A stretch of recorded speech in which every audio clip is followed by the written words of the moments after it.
Creo que hace mucha falta que se les enseñe algún curso, algún diplomado, algunas materias que tengan que ver con mercadotecnia, que tengan que ver con ventas y que tengan que ver con negociación, porque luego terminan la carrera y hacen cosas muy atractivas, pero no saben cómo venderlas, no saben cómo hacerle el branding personal, no saben cómo posicionarse, y los pocos que lo hacen pues van y lo logran tremendamente.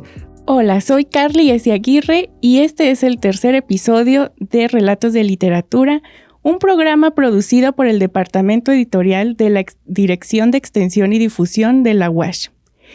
Saludamos con afecto a nuestra audiencia y agradecemos a quienes nos escuchan en cualquiera de las plataformas abiertas de la Universidad Autónoma de Chihuahua. También saludamos a nuestro maestro Luis Maguregui en la cabina.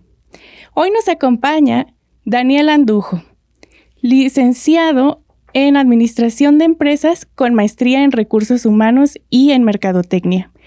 Ha sido gerente de Recursos Humanos en Telcel y de Mercadotecnia en Grupo Bafar, además de coordinador de marketing en TAC Global Solutions. Actualmente es profesor en la Facultad de Contaduría y Administración de la UASH, donde ha impartido clases durante más de 16 años. Maestro Andujo, muchas gracias por acompañarnos. Hola Carla, buenos días, gracias por la invitación. Cuéntenos, maestro, ¿qué tipo de liderazgo necesita hoy el sector cultural para adaptarse a un mundo donde la atención dura apenas segundos? Mira, hice la tarea con las preguntas que me propones. Hay dos autores que me gusta mucho trabajar cuando doy consultoría con mis clientes, y estos autores son Hershey y Blanchard, ¿ok? Y ellos proponen un modelo de liderazgo situacional. ¿Qué significa? Que el líder se tiene que adaptar a las necesidades de los subordinados, ¿verdad? O en este caso de los jóvenes. Y ellos dicen, si tú quieres desarrollar el liderazgo de alguien, tiene que pasar por 4 etapas. Si la persona es muy novata, tú lo vas a dirigir. Pero hay personas que no llegan siendo novatas, que ya saben algunas cosas, entonces no lo diriges desde el principio, sino que participas junto con él para que logre los resultados. Pero luego hay otros que llegan más avanzados, entonces no arrancan en la parte de participación, sino nada más ya de evaluación para hacer algunos ajustes. Y otros llegan todavía más avanzados y ya nada más desde el principio tú les delegas. Entonces me gusta mucho ese programa de desarrollo de liderazgo que ellos manejan, porque te da esas 4 etapas para saber en qué punto llega la persona con un diagnóstico que tú le hagas, y de ahí parte su desarrollo. En el caso de los jóvenes, hoy en día hay jóvenes de 17 años, 15 años que tienen conocimiento tremendo en temas de tecnología, en temas de inteligencia artificial, en temas de marketing, en temas de literatura, en temas de arte. Y quiere una persona de 40, 50 años enseñarle cosas que el muchacho ya aprendió de otra manera. Entonces creo que se requiere mucha flexibilidad y por eso se llama situacional, porque nos tenemos que adaptar a lo que necesita el joven en este caso para ayudarle a que se siga desarrollando. Muy bien, y en los negocios se habla mucho del valor agregado. Si llevamos ese concepto al terreno de la literatura o el arte, ¿cuál considera que es su verdadero valor agregado dentro de la comunidad? Ok, mira, para mí valor agregado es esa parte extraordinaria que tú le ofreces a tu comunidad, a tu público, a tu mercado meta, ¿verdad? Eso pues se llama valor agregado, es lo que ya tienes más algo más. Entonces, si hablamos de literatura, pues para mí la literatura es oro para quien sabe aprovecharla para sus fines, ya sea académicos, ya sea lucrativos, ya sea empresariales, de emprendimiento, lo que tú quieras. Entonces yo encuentro valor agregado en la literatura cuando la diseñan o cuando la construyen, para resolver problemas prácticos, para resolver problemas que esa comunidad o que ese público está teniendo. Y que yo si leo un libro, si leo un artículo científico, pues a lo mejor yo en cuanto pienso en esas palabras, yo puedo decir, híjole, no, qué aburrido, pero me parece atractivo, hasta me sacó una sonrisa. Creo que ahí hay valor agregado. ¿Por qué? Porque yo sé que este documento o este formato digital me va a ayudar en algo específico en mi parte profesional o en mi parte personal. Y por el lado del arte, pues para mí arte, como su etimología lo dice, ¿no? El arte es una habilidad, es una destreza que queda tan perfecta que la aprecias, que te parece atractivo. Entonces, para mí arte es, si tú das una clase con arte, es porque fue algo hermoso. Si tú hiciste un libro con arte, es porque fue algo muy habilidoso que le va a ayudar a la gente. En mi caso, que practico artes marciales mixtas, pues también son artes porque lo tienes que hacer bonito y aparte te va a servir para defenderte, ¿verdad? En caso de una situación dada. Entonces creo que el valor agregado que está en el arte es que cuando tú lo veas, no nada más lo aprecies, sino que también te resulte útil para algún fin que tú tengas en tu vida práctica. Y desde su experiencia formando líderes y equipos, ¿qué aprendizajes del ámbito empresarial podríamos aplicar para construir públicos culturales más fieles y participativos? Creo que hay una clave, es tener un interés genuino en esos públicos. ¿A qué me refiero con un interés genuino? Hoy en día, pues no es nada nuevo, ¿verdad? El tema de las redes sociales, el tema de la inteligencia artificial. Entonces, si yo no le pongo atención a mi público, a mis comunidades, si no tengo una interacción con ellos o una comunicación constante, pues de poco sirve todo lo que yo haga, ¿no? En temas de literatura o en temas de arte. Yo tengo que entender el día de hoy que tengo que estar en las principales redes sociales para conectar con la gente, o sea, como mínimo Facebook, Instagram, TikTok, LinkedIn y lo que podamos meter por el lado de YouTube y de Google, que es la competencia de las primeras que mencioné. Pero tenemos que entender que cada red social tiene un algoritmo diferente y tiene un formato diferente. Si yo subo, por ejemplo, un video de más de 1 minuto, de más de 2 minutos en TikTok, pues ese no es el formato para mantener fidelidad en las personas, porque estudios dicen que el cerebro del ser humano tiene una capacidad de atención de máximo 7 segundos, o sea, cada 7 segundos estamos reseteando. Por eso TikTok está diseñado para videos sumamente cortos y que tú estés consumiendo contenido todo el día. Entonces, cuando tú dices, ok, así es el algoritmo de la plataforma, ¿qué significa? Que tenemos que convertir nuestro contenido a ese formato. Instagram tiene otro formato, YouTube, tiene otro formato. Tenemos que entender los formatos de los canales de comunicación para mantener con interacción a los públicos a los que nos dirigimos y que no se convierta en un monólogo nada más de véanos, sino véanos y critíquenos, véanos y cuestionen, véanos y pregunten para qué sirve eso que están haciendo, véanos y compárenos con otras cosas que ustedes han visto en otra ciudad o en otro país. Me parece que eso es lo muy importante, interés en el público genuino y generar interacción o engagement, como le llamamos acá en el marketing. Por ejemplo, en el caso del teatro, mucha gente no va porque casi todos los teatros están en el centro y no hay estacionamiento. Ahí, como qué área de oportunidad usted puede ver. Pues tú lo acabas de decir, ¿no? El estacionamiento, ¿cómo sería ahí? No entiendo, o sea. Bueno, por ejemplo, quizá buscar otras ubicaciones con estacionamiento. Creo que dependería mucho de la demanda. O sea, primero creo que sí tienes que confirmar que hay suficiente público como para moverte de locación, porque si no a lo mejor pues va a ser un gasto inútil, ¿no? Y no se va a llenar el teatro. Creo que eso no tiene que ver mucho con el tema de esto. O sea, sería tan sencillo como negociar estacionamiento con alguien de los que están ahí cercanos y pasar un pedacito, ¿no? De los ingresos que se generan y pues ya tienes más estacionamiento cercano.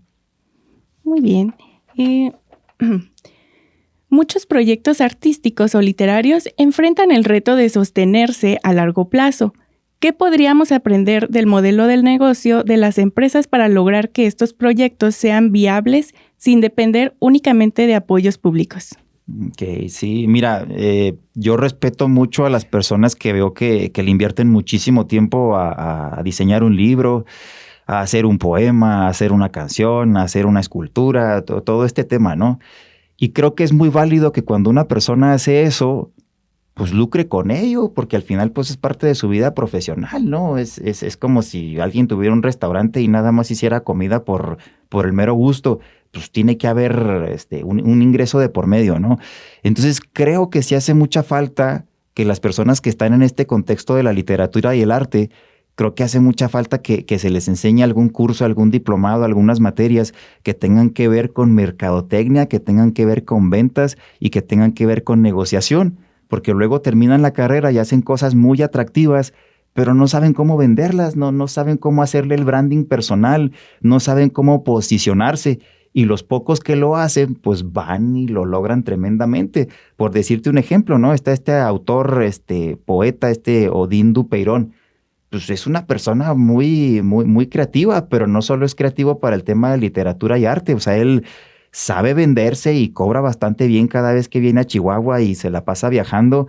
Y es una persona que ha sabido combinar excelentemente bien su arte, su literatura, con la parte de la gestión empresarial. Entonces, creo que hace mucha falta el aprendizaje en temas de mercadotecnia y ventas, por decir dos palabras clave, para quien se dedica a esto y que puede empujar sus proyectos sin depender, como tú comentabas, ¿no? de un apoyo público o de bajar recursos. Para eso están las redes sociales. Empieza a grabar videos de YouTube, empieza a grabar videos en TikTok y sé muy natural para conectar con la gente, porque tienes que entender que detrás de cada proyecto hay una persona que hizo el proyecto. Ese es el branding personal, o sea, conectar con la gente para que digan, ah, mira, ella es Carla, ella es la que hizo eso. Queremos contratarla, queremos platicar con ella, queremos que traiga eso a esta ciudad. Pero si no te das a conocer, por muy buena que seas, pues ¿cómo van a saber que eres buena? Y finalmente, ¿qué consejo le daría a un joven escritor o creador que desearía vivir de su arte, pero aún no sabe cómo encontrar su lugar en el mercado cultural? Sí, lo reitero, tienes que estudiar mercadotecnia, tienes que estudiar ventas, tienes que adaptarte al tema hoy en día de inteligencia artificial para aprovechar todas esas herramientas. Tienes que a lo mejor tomar una maestría que tal vez parece que se va a salir un poquitito de la línea de estudio que tú has llevado, pero en pocas palabras tienes que aprender a venderte. Tienes que aprender a aprovechar las redes sociales. A lo mejor te va a tocar hacer una landing page o un sitio web de todo lo que tú promueves. Creo que es indispensable, es crítico, es básico. Nos queda tiempo para una pregunta más, para más preguntas. Desde su experiencia en marketing, ¿qué estrategias podría aplicarse para hacer que los libros y la lectura resulten más atractivos para el público actual? Una estrategia muy específica y concreta se llama problema-solución. ¿Qué significa? Tú haces un libro de X tema, pero tienes que pensar en los problemas que tiene la gente en relación con ese libro y empiezas a hacer contenido en redes sociales acerca de los problemas que tiene la gente para que la gente se identifique y piense, a mí me está pasando eso, yo me siento así. A mí me ha sucedido con una persona, y luego muestras tu producto, que en este caso es el libro, como una solución. Hoy en el capítulo tal te hablamos de este tema sobre el problema, que no sé qué, y así la gente dice, necesito leerlo porque seguramente me va a ayudar. Si te fijas, un chorro de libros de autores tipo Jordi Rosado y esas personas que no son no estoy diciendo que no lo sean, pero tan pro como otras personas que sí lo son y son desconocidos, pues simplemente eso aplican, y por eso se llama estrategia de problema-solución. Es como poner un ganchito, poner un anzuelo para que las personas lo vean, les interese, y luego ya les pones la solución, que en este caso tu producto es tu libro. ¿Podría compartirnos cuál es su libro favorito o su top 3 de libros favoritos? Mira, ahorita yo me la paso leyendo mucho de psicología, me encanta ese tema. Estoy con un libro que se llama Teoría Humana de la Comunicación y me encanta porque no son las bases típicas de comunicación. Son patologías en la comunicación de por qué a veces no llega el mensaje, por qué la retroalimentación que buscamos no es la que nosotros quisiéramos, y tiene mucho que ver no con lo que dices, sino con cómo lo dices. Y a mí me gusta mucho ponerle atención a los detalles.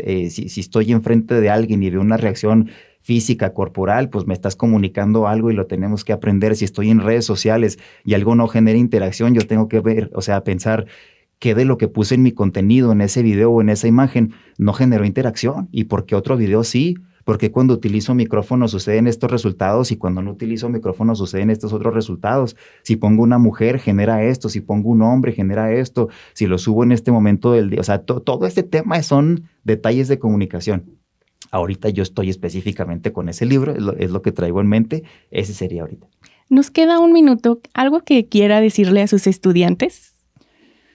Que sean eclécticos. Eclécticos significa que lo que tú estudiaste está bien, pero tienes que entender que hay un mundo mucho más grande que tu carrera alrededor de ti y que no importa qué te dediques, tú tienes que saber de marketing, de ventas, de derecho, de contabilidad, de finanzas, de recursos humanos. ¿Por qué? Porque si el día de mañana vas a ser dueño de tu propia empresa, tienes que ser un administrador integral. Y para alguien, aunque sea un libro, ya tienes un negocio. Entonces tienes que aprender de todos estos temas que están alrededor de un negocio. Muy bien, profesor. Muchísimas gracias por acompañarnos en este capítulo.